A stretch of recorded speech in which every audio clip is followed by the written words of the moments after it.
दुआ कीजिए सही से।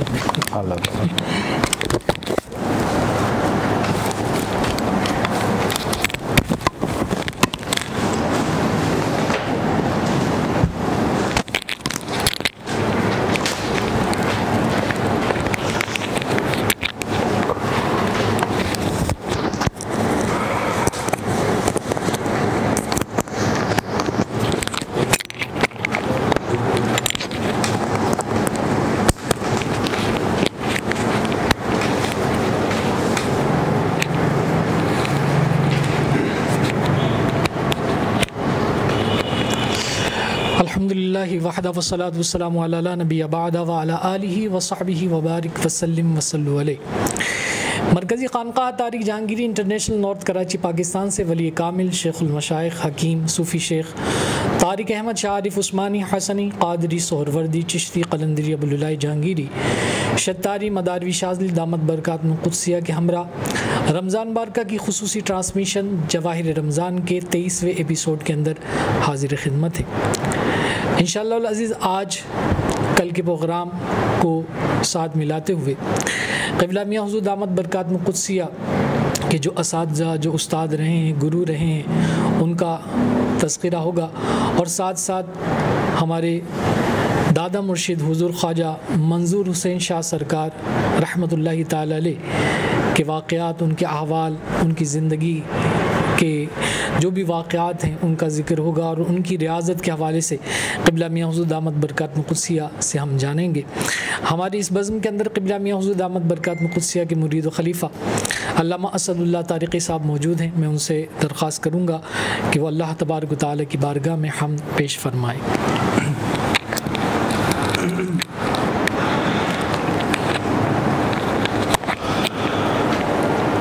अल्लाहु अल्लाहु अल्लाहु अल्लाहु अल्लाहु अल्लाहु अल्लाहु या अल्लाहु अल्लाहु अल्लाहु अल्लाहु अल्लाहु अल्लाहु अल्लाहु अल्लाहु या अल्लाहु कुन फयाकुन कुन फयाकुन फयाकुन कुन फयाकुन कुन फयाकुन फयाकुन हस्बी रब्बी जल्लल्लाह माफी क़ल्बी गैरुल्लाह हस्बी रब्बी जल्लल्लाह माफी क़ल्बी गैरुल्लाह नूर मुहम्मद सल्लल्लाह ला इलाहा इल्लल्लाह नूर मुहम्मद सल्लल्लाह ला इलाहा इल्लल्लाह ला इलाहा इल्लल्लाह ला इलाहा इल्लल्लाह मेरे मौला मौला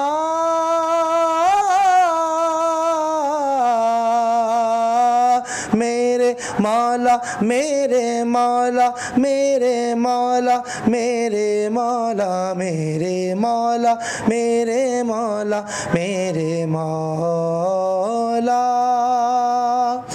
खुल जाए दर जन्नत के दोज़ख की सब आग बुझे खुल जाए दर जन्नत के दोज़ख की सब आग बुझे दिल से कोई एक बार कहे ला इलाहा इल्लल्लाह, दिल से कोई एक बार कहे ला इलाहा इल्लल्लाह, ला इलाहा इल्लल्लाह, ला इलाहा इल्लल्लाह।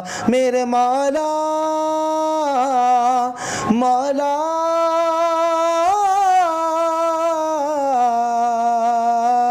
मेरे मौला मेरे मौला मेरे मौला मेरे मौला मेरे मौला मेरे मौला मेरे मौला कुन फयाकुन कुन फयाकुन फयाकुन कुन फयाकुन कुन फयाकुन फयाकुन। अल्लाहु अल्लाहु अल्लाहु अल्लाहु अल्लाहु अल्लाहु अल्लाहु या अल्लाहु अल्लाहु अल्लाहु अल्लाहु अल्लाहु अल्लाहु अल्लाहु अल्लाहु जल्ला जलालुहु। माशाल्लाह बहुत ही खूबसूरत अंदाज़ के अंदर अल्लाह की बारगाह में हम्द पेश फरमाई। क़िबला मियाँ हुज़ूर दामद बरकातुहू क़ुद्सी की बारगाह में अस्सलामु अलैकुम रहमतुल्लाहि व बरकातुहू। मियाँ हुज़ूर कल गुरु सीताराम के हवाले से आपने कुछ उनके वाक़यात का ज़िक्र किया। आज भी इसी सिलसिले को आगे बढ़ाते हुए एक साइल जो कल का प्रोग्राम देख रहे थे, उन्होंने कहा कि क़िबला मियाँ हुज़ूर दामद बरकातुहू क़ुद्सिया ने फरमाया कि आखिरी वक्त के अंदर गुरु सीताराम ने समाधि ले ली थी और उन्होंने ये कहा था कि जब तुम मुझसे मुलाकात करना चाहो तो उसके लिए जो तरीक़ा उन्होंने बताया था वो आपको तालीम किया। तो सवाल उनका ये था कि क्या क़िबला मियाँ हुज़ूर दामद बरकातुहू क़ुद्सिया से इसके बाद दोबारा कभी उनकी मुलाकात हुई? 2 बार हुई, उसके बाद भी 2 बार हुई और वो ऐसे हुई कि कुछ मामलात ऐसे हुए एक दफ़ा कि जो मेरी समझ में नहीं आ रहे थे। उस वक़्त तक मेरी मियाँ साहब से मुलाकात नहीं हुई थी। सीताराम जो थे उनका और मियाँ साहब से मुलाकात का जो अरसा है वो तकरीबन बीच में 1.5-2 साल का गैप है उसमें। दौरान में कुछ मामलात ऐसे हो गए कि मुझे ज़रूरत पड़ी उनसे रहनुमाई की, तो मैंने वो तरीका इस्तेमाल किया और हुई मुलाकात और उस पर रहनुमाई भी करी और वो मामलात भी हल हुए। इस तरह 2 दफ़ा वाक़या हुआ कि ज़रूरत पड़ी मुझे और मैंने करा और वो हुआ। बात समझने वाली ये है कि जो ये रास्ते हैं ना रूहानियत के, ये आम फहम से नहीं समझे जा सकते।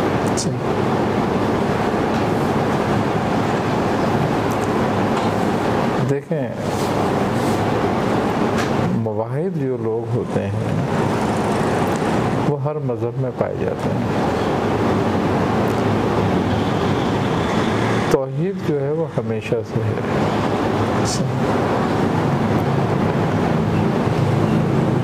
और हमेशा हर मज़हब में तौहीद को मुक़द्दम रखा गया है।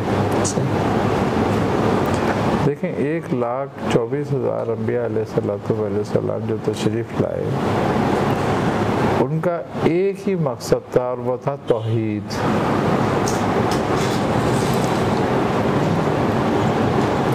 मुख्तलिफ अम्बिया अलैहिस्सलाम को अल्लाह ताला ने शरीयत अता फरमाई और वो शरीयतें क्या थी? अहकाम के लिए।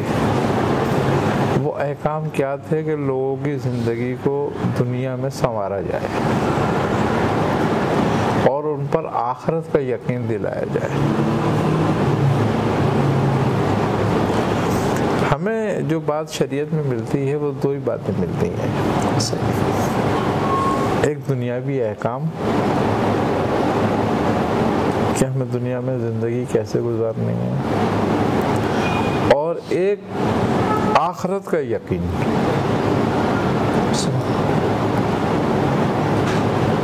क्योंकि उसको हमने देखा नहीं है, लेकिन चूंकि मुखबर सादिक अंबिया होते हैं, वो उसकी खबर लाए और उन्होंने हमें ये बात बताई है कि हमारा एक दिन आखिर भी होगा और हमें उठना भी होगा दोबारा। तो शरीयत जो अहकाम रहे हैं उनका ताल्लुक दुनियावी नज़्म से है कि दुनिया में बेहतरीन नज़्म कायम हो जाए और लोग अच्छी ज़िंदगी गुजार के शिर्क से, गुनाहों से बचकर अपनी ज़िंदगी गुजारें और आखिरत उनकी अच्छी हो। और आखिरत, अब दुनिया और आखिरत के दरमियान भी एक जो है ज़माना है मौजूद, जिसको हम कहते हैं आलम इमसाल।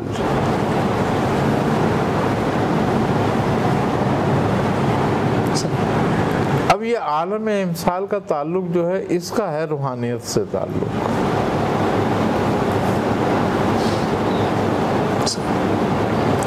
अब जो रूहानियत के कवानीन की पासदारी करेगा,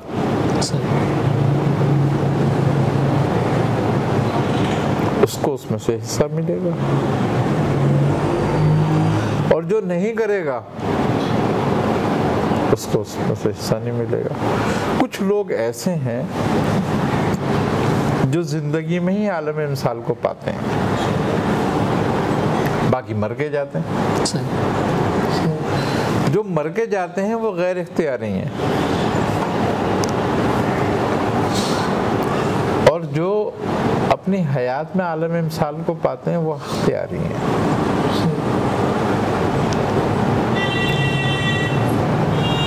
अब हर मज़हब में जो है वो रूहानियत मौजूद है।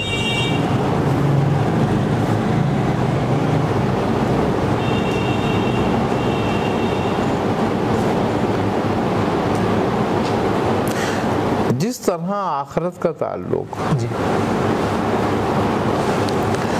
दुनिया में एक ख़ास कानून के तहत, ख़ास अहकाम के तहत, ख़ास शरीयत के तहत ज़िंदगी गुजारने से मिलती है अच्छी आखिरत, है ना। ज़िंदगी दुनिया में गुजारने का एक कानून दिया है ना, शरीयत तो एक कानून का नाम है।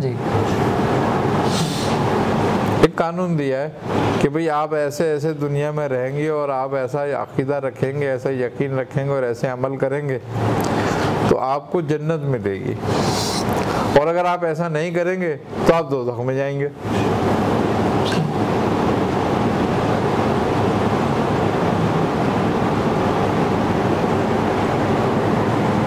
यही है ना जी, तो यही तरीक़ेकार है, और इसी को, इस तरीक़ेकार को ही हम शरीयत कहते हैं, और तौहीद पे यकीन रखने को दीन कहते हैं। कि जब तौहीद और शरीयत को दोनों को लेके चलते हैं वही दीन है। अब तौहीद क्या है? वाहिद रहना, उसके साथ किसी को शरीक ना करना। ये समझ अल्लाह ताला ने हर मज़हब को दी। मज़हब, मगर कुछ मज़हब उस पर अमल कर सके, कुछ नहीं कर सके, कुछ मखलूत हो गए, और फिर अल्लाह ताला ने उनको सुधारने के लिए नबी भेजे। फिर वो रास्ते पर आते और फिर भटक जाते, फिर नबी आते। इस तरीके से सिलसिला सरवर आलम सल्लल्लाहु अलैहि वसल्लम चलता रहा ना। तो एक कानून रहा शरीयत का, और कानून रहा तौहीद का। तौहीद का कानून क्या रहा? ला इलाहा इल्लल्लाह, कि अल्लाह के सिवा कोई पैरवी के लायक नहीं, कोई इबादत के लायक नहीं, कोई हुक्म मानने के लायक नहीं, कि किसी का हुक्म माना जाए सिर्फ अल्लाह ताला की ज़ात है। जिसका हुक्म माना जाए, जिसके अहकाम पे अमल किया जाए, जिसकी इबादत की जाए, जिसकी अताअत की जाए। और फिर अल्लाह ताला ने अपने नबियों के बारे में फरमाया कि और इनकी अताअत करो, क्योंकि ये तुम्हें सीधा रास्ता दिखाने वाले, मेरी खबर देने वाले, मेरा रास्ता दिखाने वाले, इनकी अताअत करो ताकि तुम सीधे रास्ते पाओ। अब लोग भटकते रहे, आते रहे, भटकते रहे, आते रहे, भटकते रहे। और उनका भटकना इसलिए भी था कि नबूवत का सिलसिला महफूज तो नहीं हुआ था। लेकिन जब नबूवत का सिलसिला ख़त्म किया गया तो अल्लाह ताला ने ऐसे राहें हमवार कर दी कि फिर आप नबी पाक सल्लल्लाहु अलैहि वसल्लम फरमाते हैं कि मेरी उम्मत को जो मुझ पर ईमान लाएगा मुझे उससे शिर्क का अंदेशा नहीं।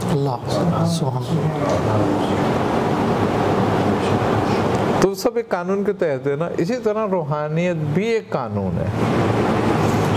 अब बात वहीं शुरू से ये बात ये है कि पहले ये सब चीज़ें सीना बसीना थी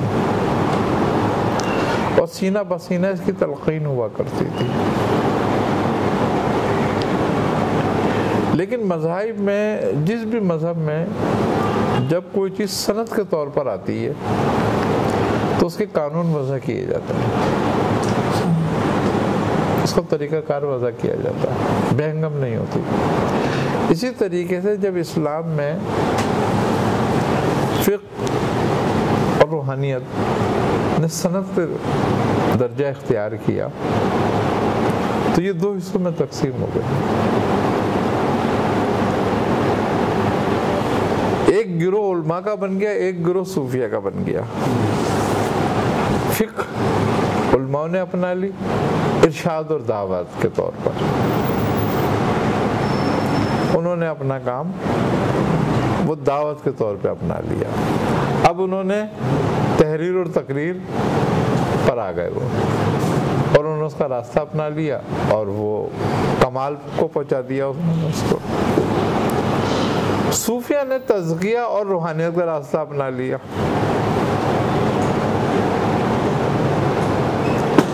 इन्होंने उसको कमाल पर पहुंचा दिया। अब तसव्वुफ और फ़िक़्ह अलग अलग हो गए। जब फ़िक़्ह और तसव्वुफ अलग अलग हो गए तो इसी तरह हर मज़हब में ऐसा हुआ कि उनके उलमा अलग हो गए और उनके फ़ुक़रा अलग हो गए, उनके अहले तसव्वुफ अलग हो गए और उनका अहले इल्म अलग हो गए। अब अहले इल्म की नज़र ज़ाहिर पर रही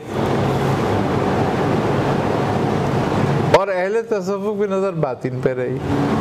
अब मुख्तलिफ मज़ाहिब ने मुख्तलिफ तरीक़ेकार अपने तज़किये के वज़ा किए।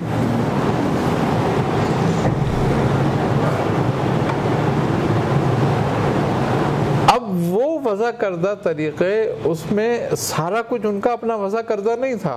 सही। उन्होंने अपने नबियों से ही वो तरीक़े लिए, लेकिन बस उसमें कुछ थोड़ा बहुत इजाफा कमी बेशी होती गई, लेकिन बुनियाद उसी पे रखी रही।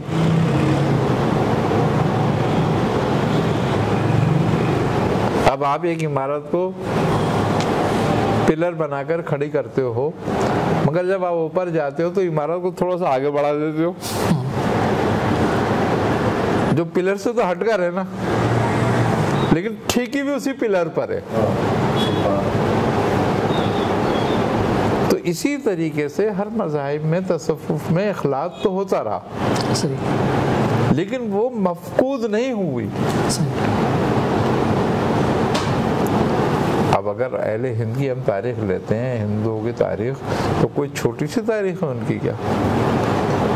कमोबेश 4-5 हज़ार साल की तारीख है।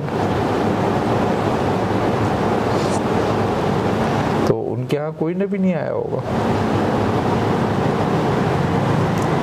जबकि अल्लाह तबारक व तआला कह रहा है हमने तो हर कौम की तरफ हादी भेजे।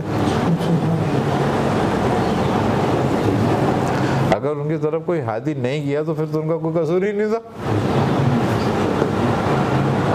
ऐसा नहीं है, अल्लाह ने हर कौम की तरफ हादी भेजे, हर कौम की तरफ गए।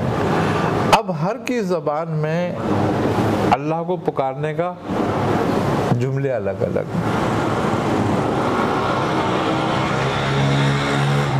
अब क्या सब अल्लाह ही पुकारते थे?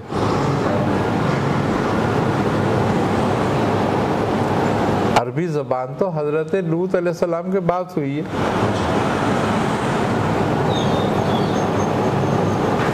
उससे पहले कौन सी ज़बान इस्तेमाल होती थी? उसमें तो अल्लाह को पुकारा जाता होगा।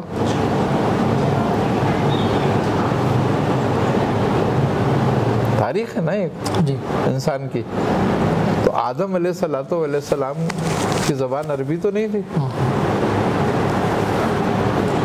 है ना? ये बात तो मुख्तलिफ अदबार में अंबिया अलैहिस्सलाम के अल्लाह के मुख्तलिफ नाम उतरते रहे। 108 सहीफे उतरे, 4 किताबें हैं और कुरान उन सब का मजमुआ है।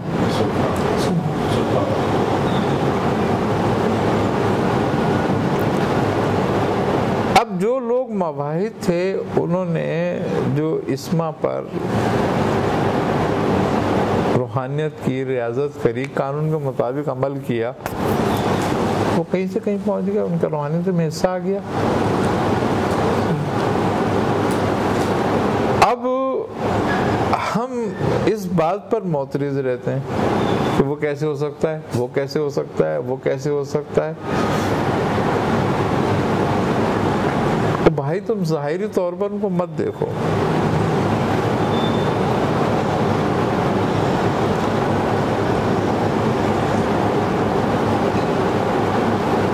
अब आप ये देखें कि सिंकरत का इल्म रखने वाले जो पंडित होते थे वो कुरान पे भी बड़ी तहकीक रखते थे। मुख्तलिफ औकात में हज़रत शाह अब्दुल अजीज़ मौदूदी देहलवी रहमतुल्लाह अलैह से और उलमा इकराम से बड़े मुनाज़रे होते रहे उनके, और वो कुरान से दलीलें देते थे।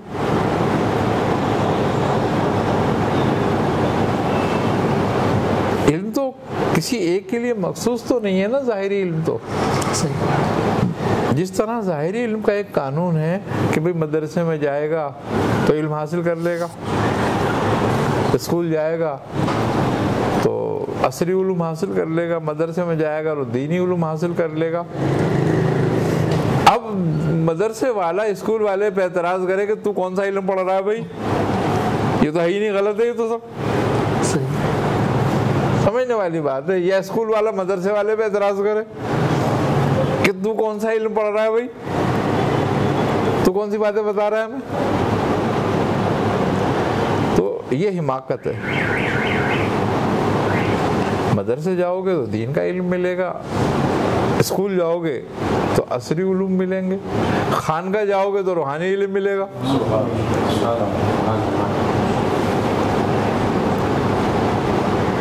अब उस पर बैठ के एतराज़ करो। तो इसी तरीके से सब जगह अलग अलग सिस्टम बना रहा है और इसी तरह से रूहानियत आगे बढ़ी है। तो हर मज़हब में रूहानियत पाई जाती है। सही। और जो शख्स रूहानियत का कमाल हासिल कर लेता है, अल्लाह ताला उसको उसकी जिस्म पे, उसकी रूह पे, उसको इख्तियार अता करता है कानून का। सही। अब जिस तरह मुसलमान बुजुर्गान इकराम क्या अपनी मौत के बाद जाहिर नहीं हुए?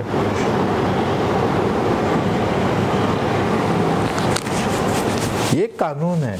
हदीस में यहाँ तक भी बात है कि अल्लाह ताला दोज़ख से निकाल के शैतान और काफिरों को दुनिया में मुसल्लत कर देता है।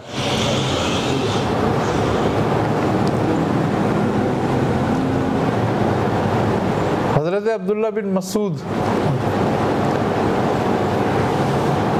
का वाक़या है कि आप फरमाते हैं कि मैं मकाम बदर से गुजर रहा था तो एक कुएं से मैंने चीखें सुनी और एक शख्स चीख के पुकार रहा है कि मुझे पानी पिला दो।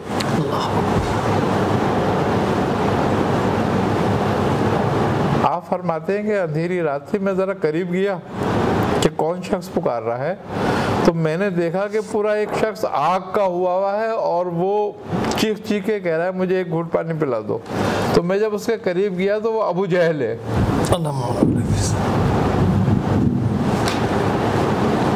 और फरिश्ता मुझसे कोई कह रहा है कि इसको खबरदार पानी नहीं देना।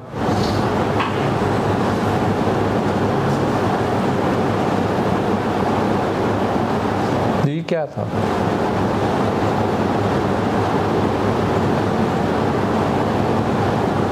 साहबी से रिवायत है ये, हजरत अब्दुल्ला बिन मसूद है।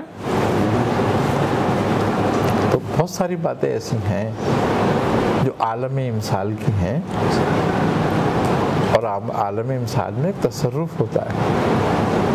एक बंदा है वो फर्श पे बैठा हुआ होता है और उसी वक्त में वो अर्श के नीचे भी होता है।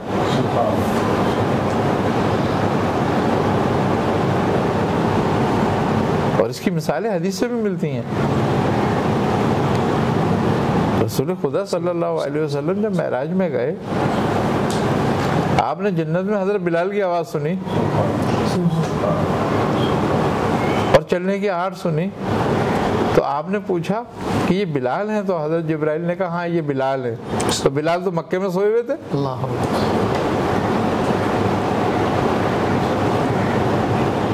फिर आपने आवाज़ सुनी, आपने कहा ये नौमान है? हाँ ये नौमान है। नौमान तो मक्के में थे।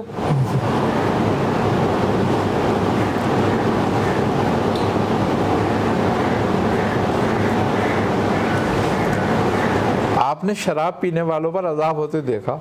उस वक्त शराब की हुर्मत कब आई थी?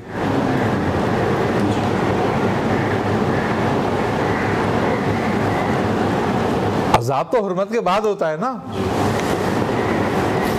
अभी हुर्मत तो आई नहीं तो शराब पे अजाब होते हुए देखा आपने।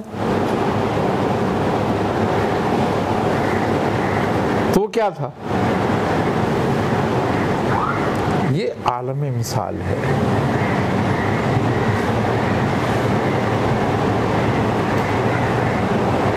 इसकी बेशुमार मिसालें हैं। आदमी रियाजत के जरिए आलम इमसाल तक जाता है। हकीकत मोहम्मदी कहाँ है? मुराकबा मायत क्या है? मुराकबा कश्फ कबूर क्या है ना ये इल्म मौजूद? कश्फ कुलूब क्या है?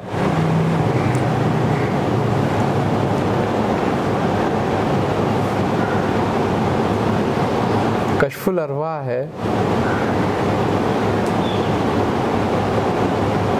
कश्फ हकीकत इमसाली है। सुभान अल्लाह, सुभान अल्लाह। जिसमें जब आदमी उसमें दाखिल होता है तो वो हकीकत मूसफी देखता है, हकीकत ईसवी देखता है, हकीकत दाऊदी देखता है, हकीकत मोहम्मदी देखता है, हकीकत कुरान देखता है, हकीकत काबा देखता है, हकीकत इंसान देखता है, हकीकत नफ्स रहमान देखता है।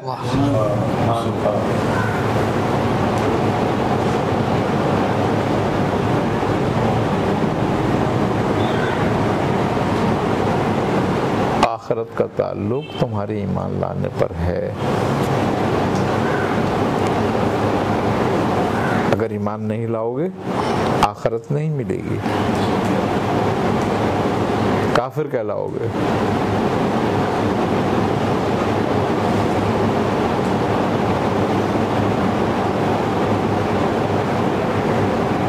पहले अंबिया आते थे वो कबाइल के होते थे, खित्तों के होते थे।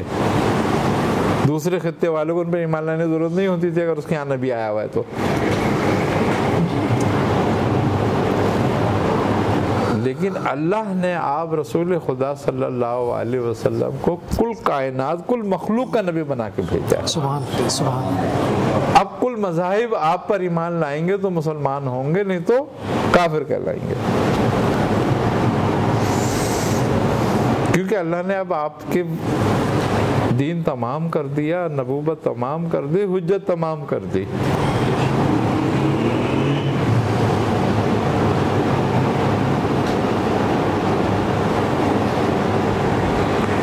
लेकिन चूंकि कानून अल्लाह ने अंबिया अलैहिस्सलातु वस्सलाम के ज़रिए उतारे हैं, आज भी हैं मौजूद।